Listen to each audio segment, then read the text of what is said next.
merci d'être là. Nous voulons démarrer avec la parole de Dieu.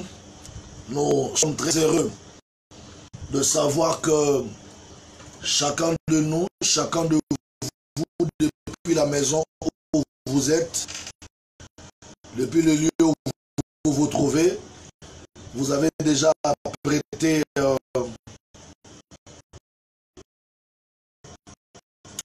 vos verres d'eau, vous avez apprêté vos bouteilles d'eau, vous avez tout apprêté que nous sommes capables de partager ces moments de la parole et ces moments de prière.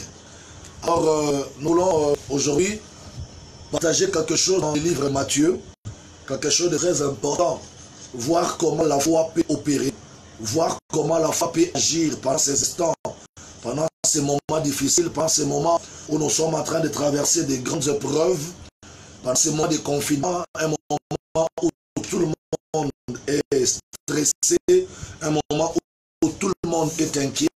Nous voulons voir comment la foi peut agir pour nous aider à sortir de cette situation. Nous voulons voir comment la foi peut agir pour que nous soyons capables, n'est-ce pas, de stabiliser nos... Je voudrais demander à vous la Bible, je demande dans le livre Matthieu chapitre 13, prenons Matthieu 14, Matthieu chapitre 14, nous voulons lire à partir du verset 22. Matthieu chapitre 14, verset 22, et vous avez vos Bibles, prenez avec moi, nous allons lire un extrait des Écritures, et puis après nous allons aller remonter notre foi, nous allons aller alimenter notre foi parce que nous allons écouter. N'oubliez pas que la Bible dit que la foi vient de ce qu'on entend, et ce qu'on entend vient de la parole de Dieu. La foi vient de ce qu'on entend, et ce qu'on entend vient de la parole de Dieu. Donc vous avez intérêt de donner votre attention à ce que nous allons dire tout à l'heure, parce que nous allons parler de la parole de Dieu.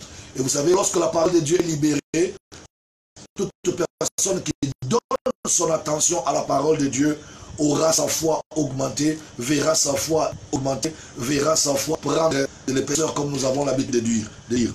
Matthieu chapitre 14, Matthieu chapitre 14, le verset 22, j'ai lu la parole de Dieu. La Bible dit ceci: aussitôt après, il obligea les disciples à monter dans la barque et à passer avant lui de l'autre côté, pendant qu'il renverrait la foule. Quand il eut renvoyé, il monta sur la montagne pour prier à l'écart. Et quand le soir était venu, il était là, seul. La barque, déjà au milieu de la mer, était battue par le flot, car le vent était contraire.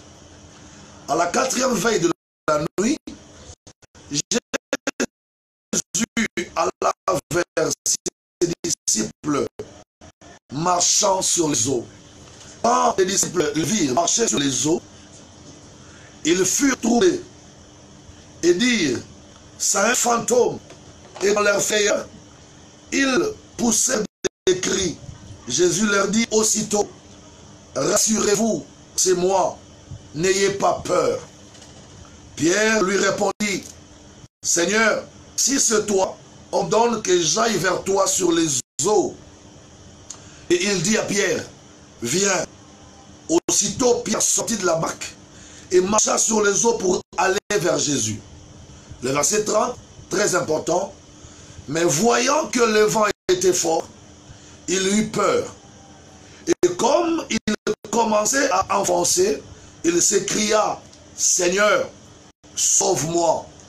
Aussitôt Jésus étendit la main, le saisit et lui dit: homme de peu de foi, pourquoi as-tu douté?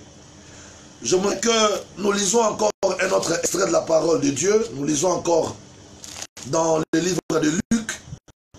Prenons Luc chapitre 12. Luc 12, le verset 22. Luc chapitre 12, le verset 22. La Bible dit ceci: Jésus dit ensuite à ses disciples. Jésus dit ensuite à ses disciples: c'est pourquoi je vous dis, ne vous inquiétez pas pour votre vie, de ce que vous mangerez, ni pour votre corps, de ce que vous serez vêtu. La vie est plus que la nourriture, et le corps est plus que le vêtement. Le verset 24, on dit, considérez les corbeaux, ils ne sèment ni moissonnent, ils n'ont ni cellier, ni grenier, et Dieu les nourrit. Combien ne valez-vous pas plus que les oiseaux? Qui de vous a ajouté une coudée à la durée de sa vie sur terre? Frères et sœurs, ces deux textes que nous venons de lire maintenant vont nous aider à développer notre foi. Oui, je parle du développement de la foi, parce que nous voulons développer notre foi par rapport à la parole de Dieu, parce que quand la foi est là, nous allons vivre, nous vivrons. N'est-ce pas? Que la Bible déclare que le juste vivra par la foi. C'est-à-dire que la substance qui peut aider le juste à vivre, c'est la foi. La Bible dit que le juste vivra par la foi. Alors, nous voulons remonter le niveau de notre foi en écoutant la parole de Dieu. Pendant ces moments de culte, nous voulons vraiment écouter la parole de Dieu, parce que quand cette foi nous rendra capables de vivre. Vous savez, dans un monde comme celui-ci, le monde d'aujourd'hui, un monde où l'épidémie coronavirus est en train de faire ravage, de battre son plein, je pense que dans un monde comme celui-ci actuellement, on ne peut pas faire un pas vers l'avant si on n'a pas la foi. Vous savez, en ce net moment, tous ceux qui n'ont pas la foi sont en train de sentir que la vie s'est arrêtée. Tous ceux qui n'ont pas la foi ont l'impression que la vie va s'arrêter dans les heures qui suivent.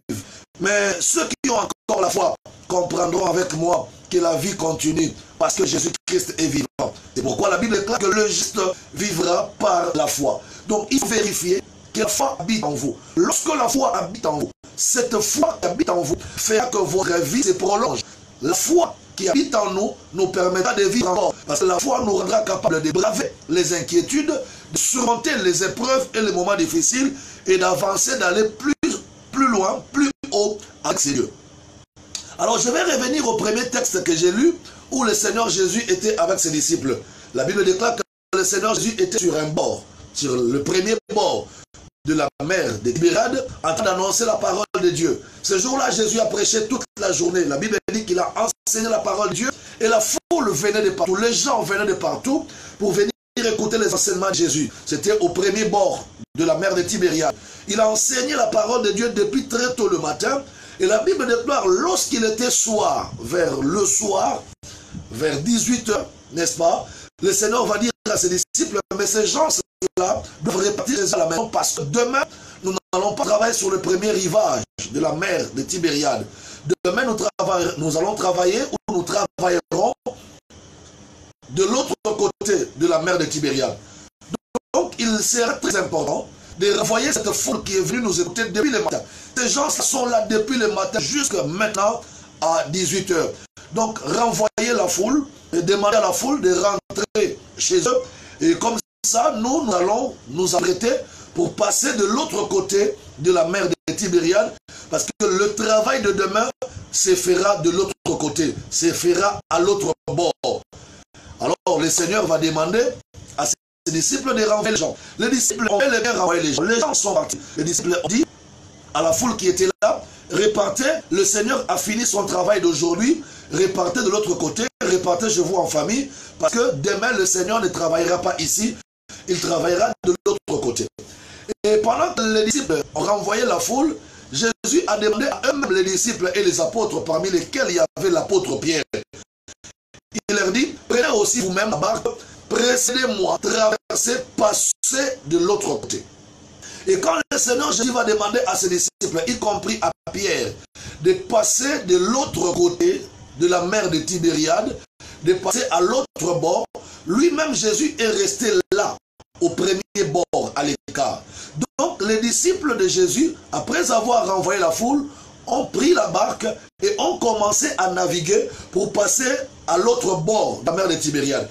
Et pendant que les disciples commençaient à naviguer pour aller de l'autre côté, lui, Jésus, est resté au premier bord. La Bible nous dit même dans d'autres passages, dans d'autres évangiles, la Bible dit que lorsque Jésus est resté seul, il s'est mis à l'écart en train de prier quelque part. Et pendant qu'il s'est mis à l'écart en train de prier quelque part, ses disciples ainsi que les apôtres ont déjà commencé à naviguer pour passer à l'autre bord.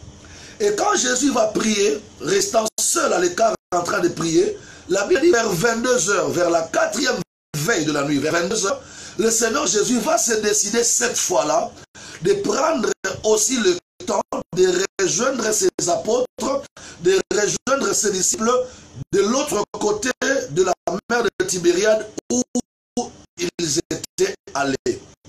Mais ce qui m'étonne, ce qui attire mon attention, c'est que Jésus, pour rejoindre ses disciples de l'autre côté de la mer de Tibériade, il n'a pas emprunté une barque comme ses disciples l'ont fait. Lui, il va commencer à vouloir rejoindre les disciples et les apôtres en marchant sur les eaux. Et vous, donc, après avoir fini de prier là où il était resté, il veut rejoindre maintenant ses disciples, mais non pas par une barque, par une pirogue ou par un bateau. Jésus va commencer à rejoindre ses disciples et les apôtres qui étaient déjà en pleine mer.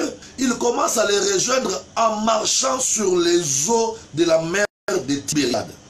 Et quand Jésus marchait sur les eaux de la mer de Tibériade, la Bible nous renseigne que c'était à la 4e veille de la nuit. Un peu plus tard, vers 22h là. Écoutez maintenant, quand les disciples qui étaient dans la barque, en train de naviguer en pleine nuit, vont voir sur les eaux de la mer de Tibériade un homme ou une silhouette d'un homme en train de marcher sur les eaux. Voyez-vous? Et les disciples étaient inquiets de savoir que nous sommes déjà dans un problème. Le Seigneur Jésus est resté au premier bord. Il ne navigue pas, il ne voyage pas avec nous. Nous sommes seuls entre nous les disciples en train de naviguer pour passer à l'autre bord de la mer de Tibériade. Et voilà que nous sommes en pleine navigation, en pleine eau. On se rend compte qu'il y a une silhouette d'un homme qui est en train de vouloir nous rattraper, mais marchant sur les eaux. Alors les disciples étaient paniqués. C'est le problème de plusieurs personnes aujourd'hui. Plusieurs personnes sont paniquées lorsqu'ils trouvent des choses qui ne sont pas normales. Lorsqu'on est face aux choses anormales, lorsqu'on est face aux choses inhabituelles, souvent nous avons peur, nous avons la panique, nous sommes inquiets. Et quand les disciples de Jésus ont vu une silhouette d'un humain marcher sur les eaux, voulant les rattraper en pleine mer, les disciples étaient paniqués, les disciples étaient inquiets. Et parmi les disciples qui étaient là-bas, il y avait celui qu'on appelle l'apôtre Pierre. Pierre se leva, regardant la silhouette qui marchait sur la mer et voulant les rattraper en pleine navigation. C'est comme ça que Pierre a commencé à crier. Pierre a crié, il disait fantôme. Fantôme, ça veut dire qu'il voulait alerter tout le monde et vouloir dire à tout le monde que nous sommes menacés, nous sommes attaqués par un fantôme. Parce que pour Pierre, c'était anormal, c'était inhabituel de voir un homme marcher sur les eaux. Et Pierre ne pouvait pas, dans un premier temps, s'imaginer que la personne qui marchait sur les eaux et qui voulait les rattraper dans la navigation était le maître, était Jésus. Donc Pierre ne pouvait pas comprendre que c'était Jésus, à la première vue. Parce qu'il n'avait jamais vu Jésus opérer dans cette dimension. Pierre n'avait jamais vu Jésus marcher sur les eaux. Pierre avait Jésus marchait, il avait vu Jésus guérir les malades. Pierre avait vu Jésus ouvrir les yeux des aveugles. Pierre avait vu Jésus opérer d'autres miracles. Et Pierre ne pouvait pas cette nuit-là s'imaginer que la silhouette qui va nous rattraper en pleine eau était celle de Jésus. Donc, il n'avait pas l'idée que cet homme qui marche sur les eaux et qui veut nous rattraper dans la barque, c'est Jésus. C'est comme ça que pour se défendre, Pierre a commencé à crier. Oh, fantôme, fantôme. Il voulait alerter déjà les gens qui étaient avec lui dans la barque. Et en même temps, il voulait aussi alerter d'autres navires ou d'autres pirogues ou d'autres barques qui pouvaient aussi se retrouver sur la même mer en train de naviguer. Mais la Bible nous enseigne que quand Pierre commençait à crier « Fantôme, fantôme, fantôme », le Seigneur Jésus va répondre à Pierre pour dire à Pierre « Pierre, rassure-toi, ce n'est pas un fantôme, mais c'est moi le Seigneur. Pierre dit non, mais Seigneur, je ne peux pas imaginer que cela soit toi. Je ne peux pas imaginer parce que je t'ai jamais vu marcher sur les eaux. Je ne suis pas sûr que c'est toi et je ne crois pas que c'est toi qui marche sur les eaux. Et Pierre a continué à crier, fantôme, fantôme. Jésus va dire à Pierre, Pierre, sois rassuré, ce n'est pas un fantôme, c'est moi le maître, c'est moi le Seigneur. Alors Pierre dit, non, non, non, je ne crois pas que c'est le maître, je ne crois pas que c'est le Seigneur. Nous avons laissé le Seigneur de l'autre côté, au premier bord. Celui que je vois marcher sur les eaux, je ne suis pas sûr que c'est Jésus, je ne crois pas que c'est le maître. Alors Pierre va dire au Seigneur Jésus, marcher sur les eaux, il dit, si c'est toi le maître, si c'est toi Jésus, ordonne que je vienne marcher aussi comme toi sur les eaux. Comme ça, je saurai que c'est toi mon maître Jésus. Or, la Bible dit Jésus prit la parole. J'aime l'expression là. La Bible déclare que Jésus prit la parole et dit à Pierre, viens vers moi. Jésus prit la parole et dit à Pierre, viens vers moi. Quand Jésus a libéré cette parole, Pierre a écouté la parole et Pierre a cru dans un premier temps à cette parole.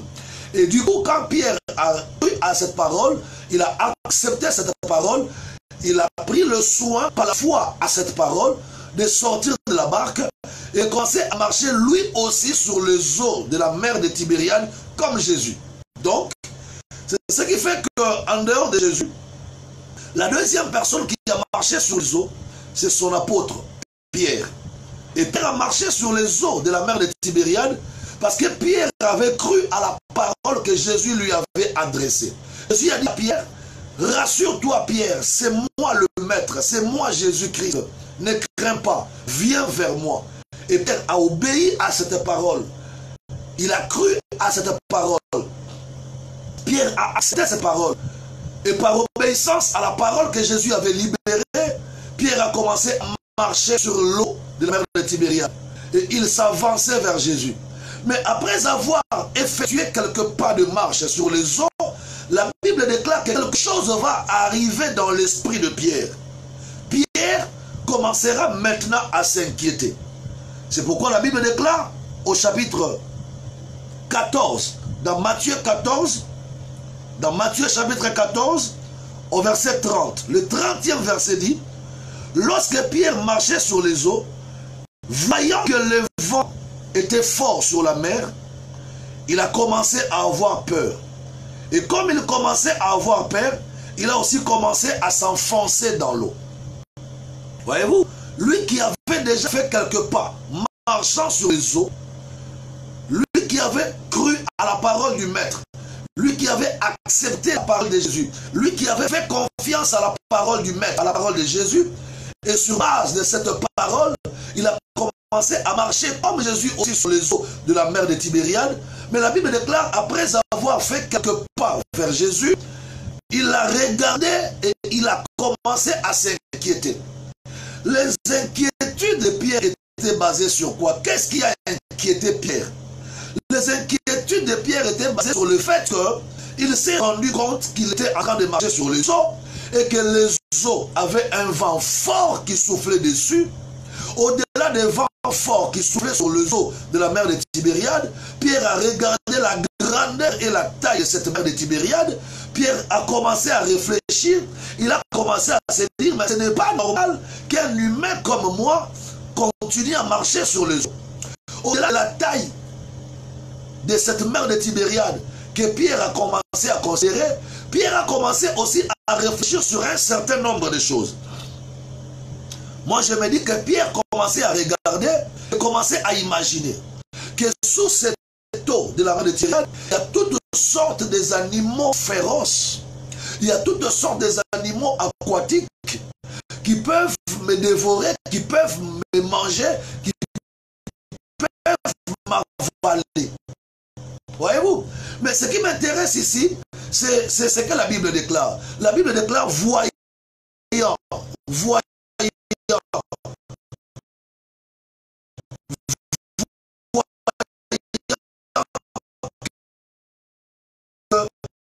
la mer, voyant que la mer était grande,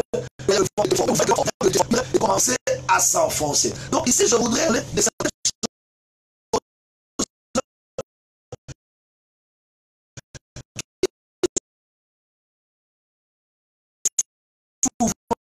marche contraire à nos foi. Vous savez, lorsqu'on a la foi, sur cette page, sur ces plateaux, je veux m'attaquer aux ennemis de la foi.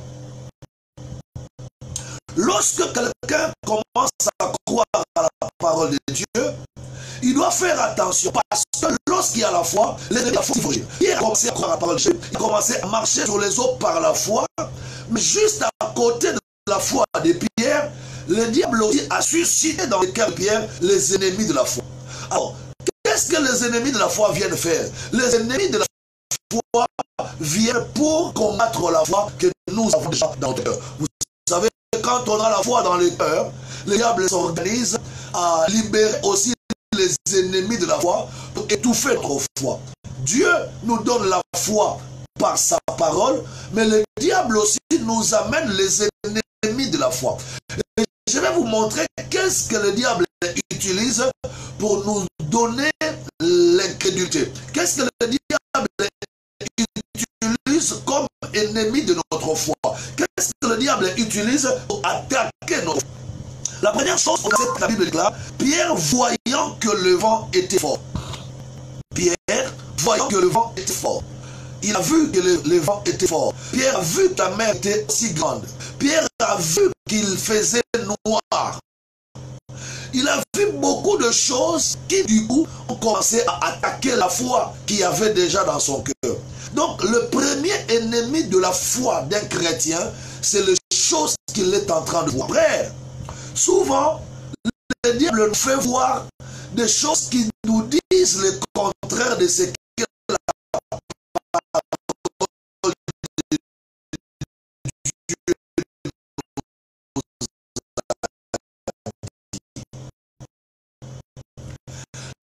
Le premier ennemi de ta foi, c'est ta vue. Dans un premier temps, Pierre n'a pas tenu compte du... Dans un premier temps, Pierre n'a pas tenu compte de la grandeur de la mer. Dans un premier temps, Pierre n'a pas tenu compte de tout ce que ses yeux voyaient. Dans un premier temps, Pierre n'a tenu compte que de la parole de Dieu. Dans le cœur de Pierre, c'est alors que le diable aussi a suscité dans le cœur de Pierre les ennemis de la foi. Et la première chose que le diable a utilisé pour attaquer la foi de Pierre, la première chose que le diable a utilisé pour menacer la foi de Pierre, c'était ce que ses yeux voyaient. Actuellement, mesdames et messieurs, vous qui me suivez, actuellement, le diable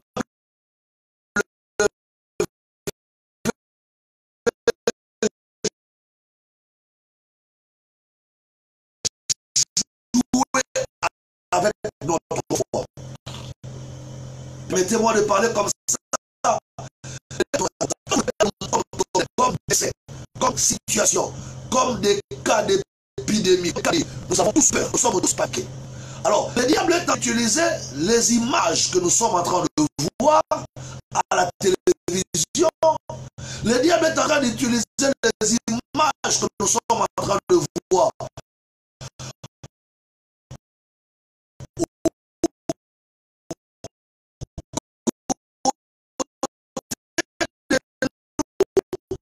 pour nous empêcher de continuer à croire aux choses que Dieu nous a dit. C'est que la parole de Dieu t'a dit. Car Dieu est derrière sa parole afin de l'exécuter à sa prière. N'arrête pas de croire ce que Dieu t'a dit.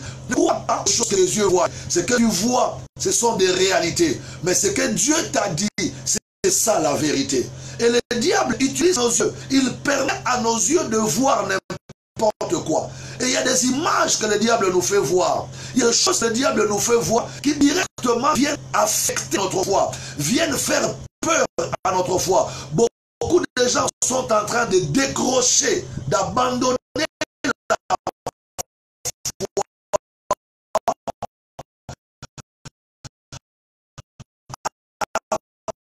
à cause des choses qu'ils ont vues. Ce matin, tu as vu des images à la télé, tu as vu comment un parent est tombé par cette maladie. Tu as vu sur ta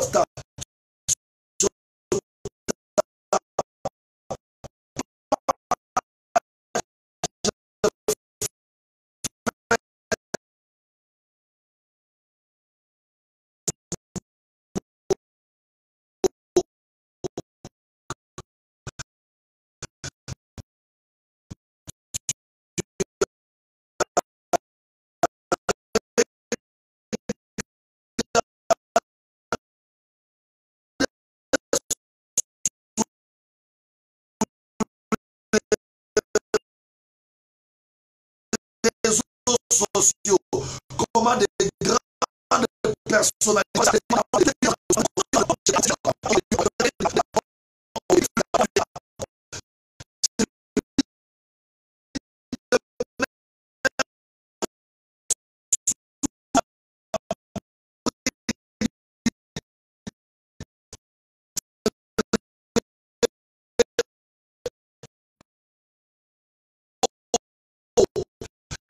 à l'ombre du Tout-Puissant. La Bible, tu verras la peste, tu verras les Écritures. N'oublie pas les choses que tu as lues dans la Bible à cause